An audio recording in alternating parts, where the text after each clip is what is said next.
Los objetivos para este módulo 2 son conocer la semiología para un correcto abordaje del paciente con hemoptisis, determinar la etiología condicionante, establecer los estudios diagnósticos para las diversas situaciones e iniciar una terapéutica adecuada en base a la sospecha clínica.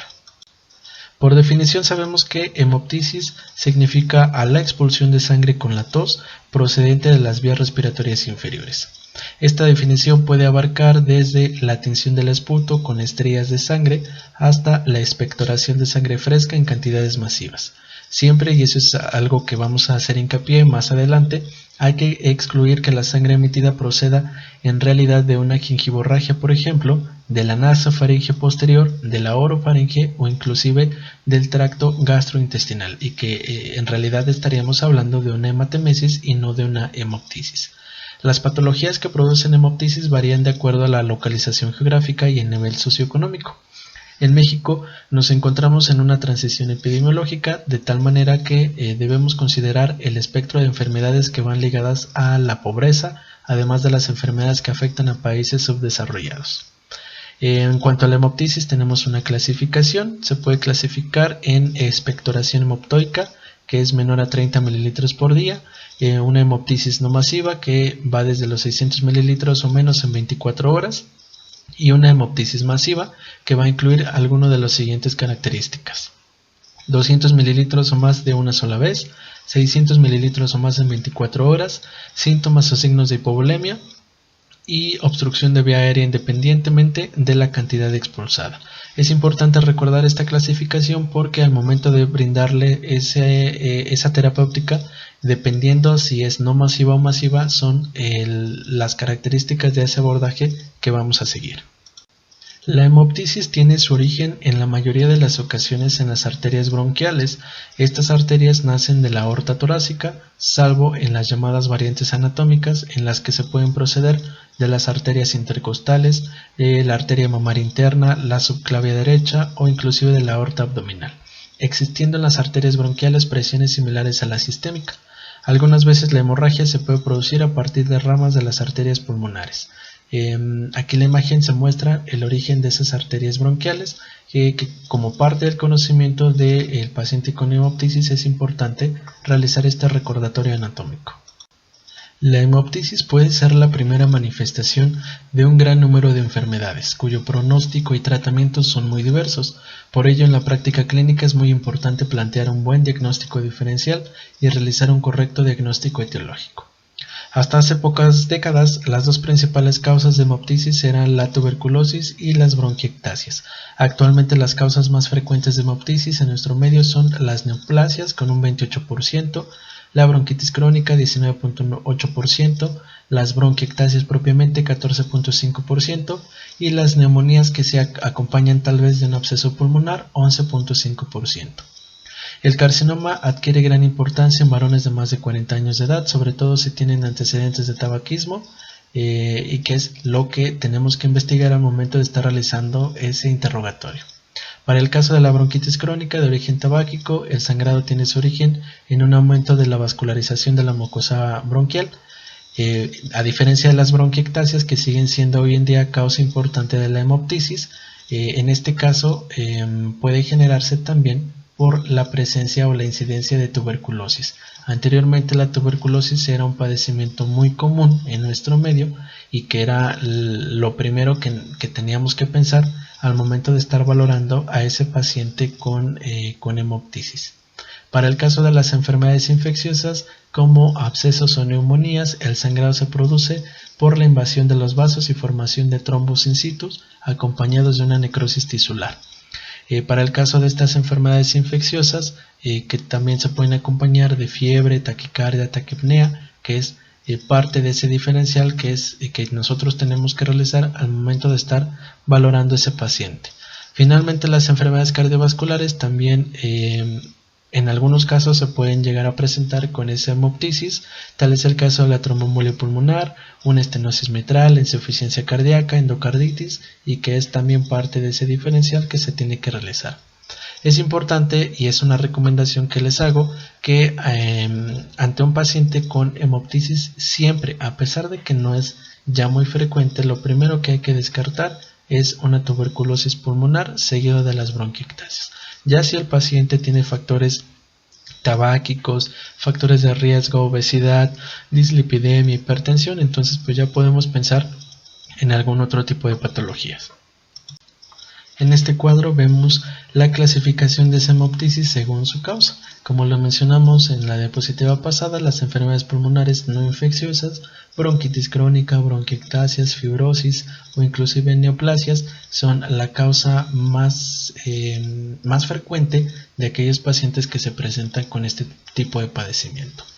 Otras muchas enfermedades pueden producir también ocasionalmente este síntoma, esta hemoptisis, como las fístulas arteriovenosas pulmonares, como las que se observan tal vez en la enfermedad de Rendu-Osler, secuestro pulmonar, quistes bronquiales. En estos casos la hemorragia suele ser leve y puede deberse a una infección respiratoria concomitante. También pueden ser causas de hemoptisis algunas enfermedades raras como la amiloidosis, la hemosiderosis pulmonar idiopática, el síndrome de Gould-Pasteur, y finalmente en otras ocasiones se debe a complicaciones de determinadas técnicas como el uso de una broncoscopía, la punción aspiración con aguja fina, el cateterismo cardíaco derecho, e inclusive radioterapia externa o braquiterapia. Como parte inicial de ese abordaje del paciente con hemoptisis, la primera actuación en el estudio de ese paciente que refiere esa expectoración hemoptóica es asegurarse de que verdaderamente se trata de una hemoptisis. Debe de confirmarse que la sangre procede del tracto respiratorio subglótico y no de regiones supraglóticas como la cavidad oral, la faringe, laringe o tracto digestivo. También hay que tener en cuenta que en una epistaxis o una gingivorragia ocurrida durante la noche puede manifestarse la mañana siguiente como una expectoración sanguinolenta sin serlo. Ante toda hemoptisis conviene realizar un examen de cavidad oral y de las fosas nasales, además si fuera posible una exploración complementaria con el especialista que es el otorrinolaringólogo, para que con esto se pueda descartar un origen supraglótico del sangrado.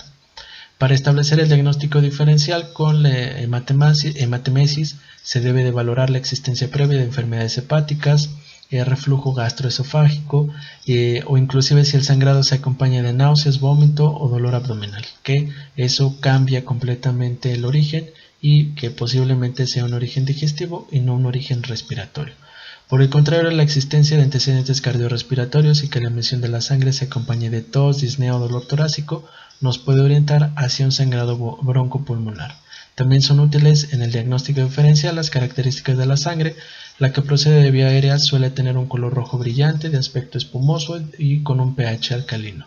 La procedente, por lo contrario, del aparato digestivo suele ser negra, en ocasiones es el vómito en pozos de café, no es espumosa, tiene un pH ácido y puede tener restos de alimentos. En esta imagen vemos ese diagnóstico diferencial entre esa hemoptisis y una hematemesis. En cuanto a la hemoptisis, como lo mencionamos, procede de una enfermedad cardiorrespiratoria que se acompaña tal vez de tos, disnea, dolor torácico. Las características del esputo puede ser rojo brillante, espumoso, alcalino e inclusive puede contener un material mezclado que se acompaña de secreciones respiratorias y en las que pueden verse macrófagos con hemosiderina. Mientras que en la hematemesis, que es procedente de una enfermedad gastrointestinal, suele acompañarse de náusea, vómito, melena. La característica de esa hemoptisis puede ser marrón o negra, que es el famoso vómito en pozo de café.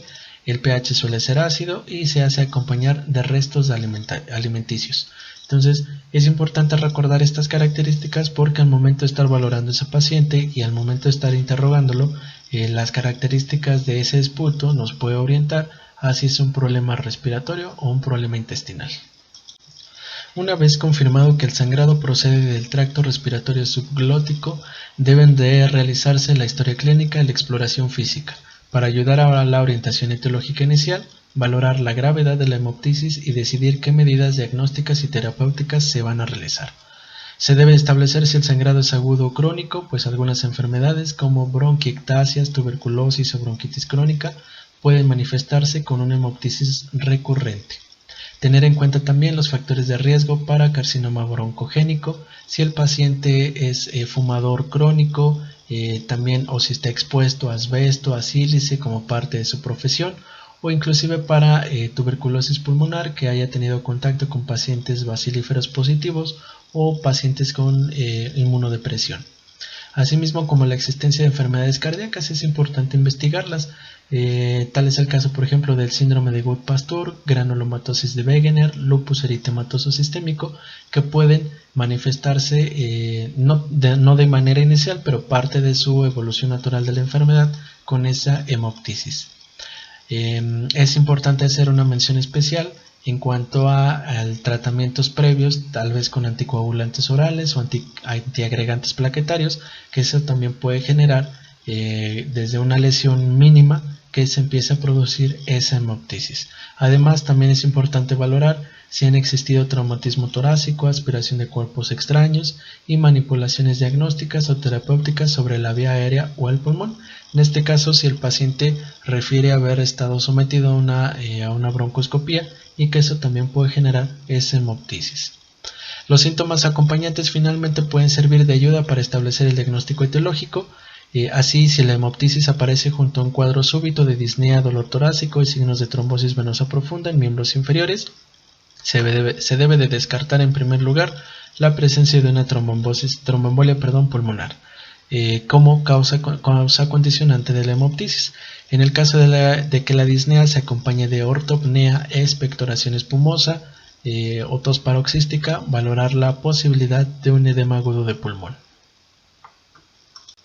La exploración física del enfermo con esa hemoptisis, como ya se ha comentado, es de gran ayuda por dos motivos, ya que sirve para orientar el diagnóstico etiológico y además permite estimar la gravedad de la hemoptisis y el compromiso hemodinámico y respiratorio presente en el paciente. Se debe de evaluar la situación cardiorrespiratoria midiendo las constantes vitales, frecuencia cardíaca, frecuencia respiratoria, presión arterial, inclusive si hay o no fiebre. Además, debe de valorarse el estado de perfusión periférica, que eso nos puede hablar de que el paciente está con datos de choque hipovolémico, tal vez que se presente con taquicardia, taquipnea, hipotensión y el llenado capilar tardío, que son datos subjetivos de ese choque hipovolémico.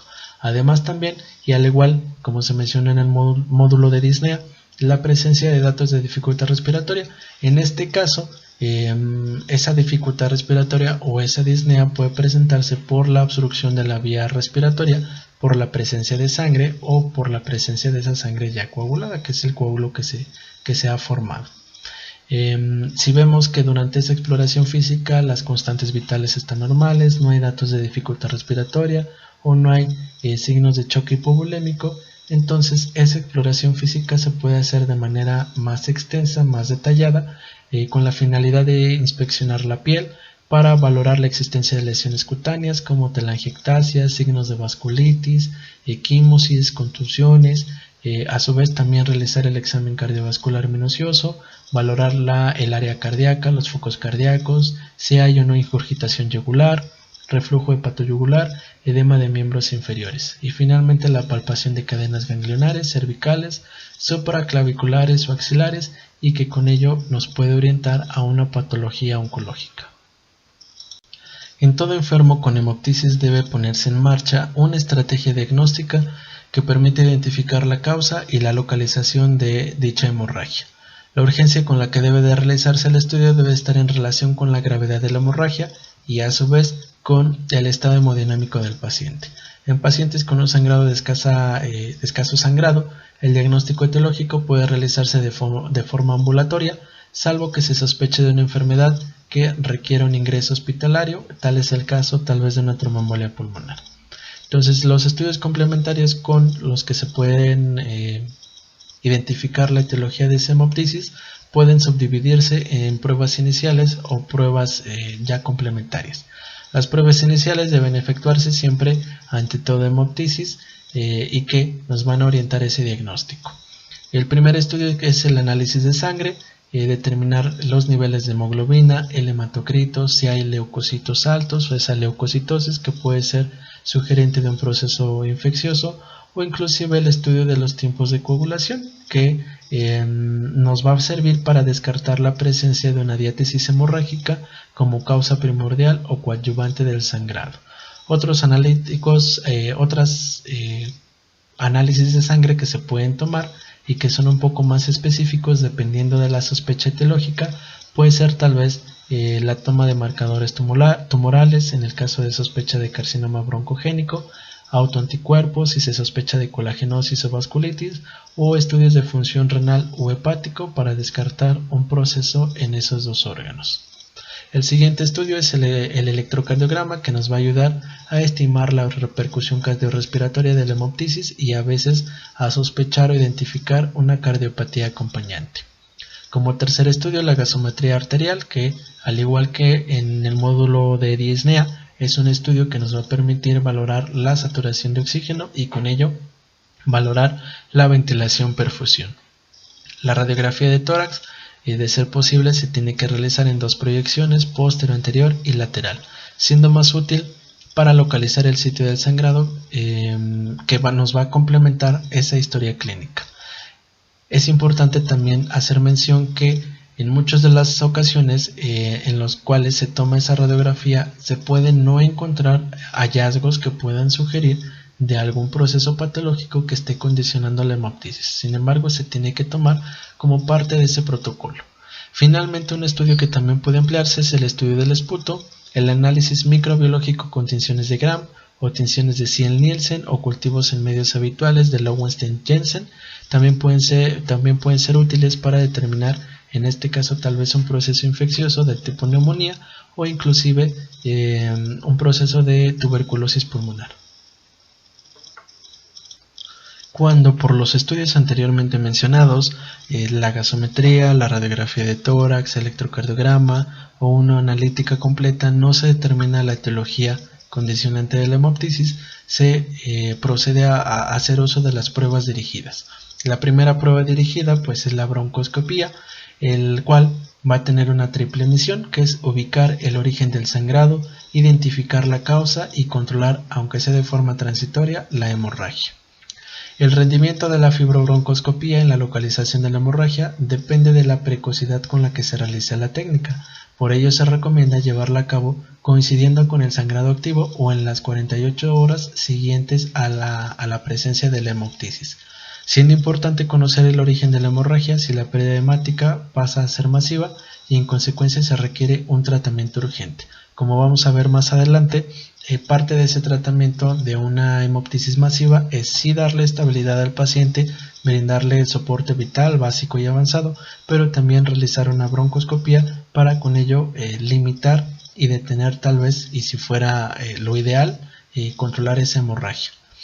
La fibrobroncoscopía practicada durante la hemoptisis activa no provoca un agravamiento de la misma, pero cuando se practica durante el sangrado activo de una hemoptisis masiva, es preferible la utilización de anestesia general. Esta técnica permite la visualización de ambos sistemas bronquiales y localiza el origen del sangrado, bien por identificación directa de una lesión endobronquial o por la existencia de coágulos o restos hemáticos en un bronquio determinado. El estudio broncoscópico debe complementarse con la toma de muestras anatomopatológicas y microbiológicas, con las cuales se pueda determinar la etiología condicionante, y que esto es sumamente importante porque si estamos hablando de un paciente con un potencial carcinoma broncógeno, la toma de esas muestras nos va a dar el diagnóstico definitivo. Esta broncoscopía está indicada cuando las pruebas anteriores no se han alcanzado un diagnóstico, sobre todo en enfermos mayores de 40 años con factores de riesgo para carcinoma broncógeno. Incluso cuando la pérdida es escasa y la radiografía de tórax es normal. En caso de existir lesiones localizadas, el diagnóstico específico se consigue en el 80% de las ocasiones con esta prueba. Otros estudios que pueden catalogarse como pruebas dirigidas, y como lo mencionamos en la diapositiva pasada, cuando los estudios básicos no arrojan un diagnóstico probable y que pudiera estar condicionando esa hemoptisis. El segundo estudio que puede emplearse es la tomografía axial computarizada, la cual es una técnica que nos puede complementar a la fibrobroncoscopía. Es muy útil en el estudio de la hemoptisis, en la cual nos va a permitir valorar enfermedades bronquiales, bronquiectasias, con una sensibilidad y una especificidad superiores al 90%. También nos va a facilitar el reconocimiento de lesiones parenquimatosas o de la vía aérea que no son visibles en la radiografía de tórax y ayuda a decidir cuál es la técnica diagnóstica más adecuada en cada caso. Esta técnica, el uso de la tomografía axial computarizada, está indicada cuando se quiere descartar algún proceso oncológico, llámese carcinoma broncogénico, o cuando existe la sospecha clínica, radiológica o broncoscópica de bronquiectasia. También en aquellos enfermos que tienen una hemoptisis recidivante, persistente o progresiva, y en todos aquellos en los que no se ha encontrado una causa que justifique la hemoptisis. Otro tipo de procedimientos diagnósticos que se pueden emplear pues es en función a la sospecha clínica, la gammagrafía pulmonar de ventilación-perfusión, si se sospecha de tromboembolismo, un ecocardiograma en pacientes con cardiopatía o con insuficiencia ventricular izquierda, angiografía pulmonar en el caso de anomalías vasculares congénitas, como agenesia de la arteria pulmonar o malformaciones arteriovenosas. Finalmente, las pruebas de función respiratoria no son una prueba inicial o una prueba dirigida que se tenga que emplear si es que estamos hablando de un paciente con un compromiso hemodinámico. Tal vez estas pruebas de función respiratoria más adelante se pueden tomar, pero como de entrada hay que dejarlas pendientes. Bien, entonces tenemos a ese paciente que se presenta al servicio de urgencias o tal vez al servicio de consulta externa con esa hemoptisis que ya vimos que es la aparición de sangre que acompaña a las expectoraciones y que si sabemos que es de un origen pulmonar pues se puede acompañar de tos, sensación de disnea o inclusive dolor torácico. Entonces lo primero que hay que valorar es la gravedad de esa hemoptisis, como se mencionó al principio, si estamos ante una hemoptisis no masiva o una hemoptisis masiva, y que eso nos puede dar el indicativo o nos puede interpretar cómo está el estado hemodinámico del paciente. No es lo mismo un paciente con una hemoptisis no masiva que muy difícilmente tenga un compromiso hemodinámico alto, a comparación de una hemoptisis masiva que realmente ese compromiso hemodinámico va a estar sumamente comprometido y que con ello las medidas van a cambiar. Se habla también de una hemoptisis amenazante o datos de una hemoptisis amenazante que puede estar relacionado con esa hemoptisis masiva, que es el volumen total del sangrado que sea sumamente mayor a lo esperado, la velocidad del sangrado que sea mayor, o inclusive que tengamos o que el paciente curse con una reserva cardiopulmonar reducida. Entonces esas tres características pueden generar que esa hemoptisis pueda considerarse como una hemoptisis masiva, más allá o inclusive también de la cantidad del volumen expulsado. Entonces en el esquema vemos el abordaje que se tiene que realizar si estamos ante una hemoptisis no masiva o una hemoptisis masiva. Para el caso de la no masiva, podemos estar ante un paciente con esa hemoptisis leve, en la cual cuando el volumen del sangrado es menor de 20 mililitros en 24 horas y el paciente tiene buen estado general, el tratamiento puede realizarse de forma ambulatoria, iniciando el estudio diagnóstico para instaurar la terapia específica. Debe de recomendarse reposo relativo, abstención tabáquica si fuera necesario, antitusígenos en caso de tos molesta o si esta agrava el sangrado, y el tratamiento antibiótico si se sospecha de infección si fuera necesario. Los antibióticos más empleados es la amoxicilina con ácido clavulánico, acitromicina o inclusive levofloxacino. Para el caso de una hemoptisis no masiva moderada, está indicado el ingreso hospitalario con vigilancia de su evolución, dado que puede pasar a ser amenazante en cualquier momento.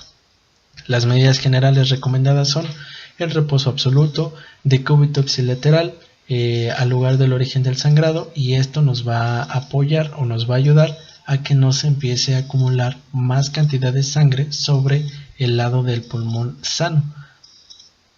Dieta absoluta como medida cautelar ante posibles actuaciones diagnósticas o terapéuticas, especialmente cuando la hemorragia es importante. La cateterización de una vía venosa y una reserva de sangre si fuera necesario, o si ese paciente entra en un estado de choque hipovolémico, pues es importante restaurarle ya sea con líquidos o con paquetes plasmáticos. La cuantificación del volumen del sangrado, y cuando la hemorragia curse con una insuficiencia respiratoria debe recurrirse al tratamiento con oxígeno suplementario, siempre y cuando estemos hablando de una hemoptisis no masiva. Para una hemoptisis masiva, el tratamiento con oxígeno va a cambiar.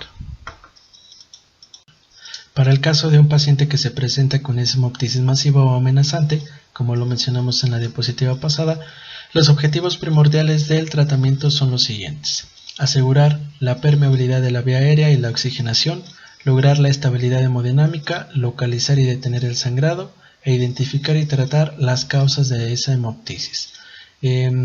Como parte de ese abordaje es importante iniciar ciertas medidas que nos van a permitir darle esa estabilidad a ese paciente. De manera inicial, pues es una dieta absoluta acompañado de un reposo absoluto en una posición de tren de Lemberg o en decúbito lateral, como se explicó igual en la diapositiva pasada, para evitar que se acumule mayor cantidad de sangre o inclusive que empiece a afectar el hemitórax sano. El oxígeno puede realizarse o puede administrarse mediante una mascarilla de Venturi, al igual que en aquel paciente que se presenta con disnea, con la finalidad de mantener una saturación de oxígeno mayor al 90%.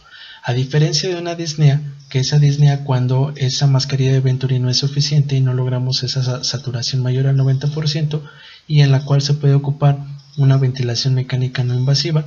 Para el caso de este paciente con hemoptisis no se puede ocupar ventilación no invasiva, se tiene que proceder a una intubación endotraqueal para que con ello evitemos la broncoaspiración o inclusive el compromiso ventilatorio de ese paciente.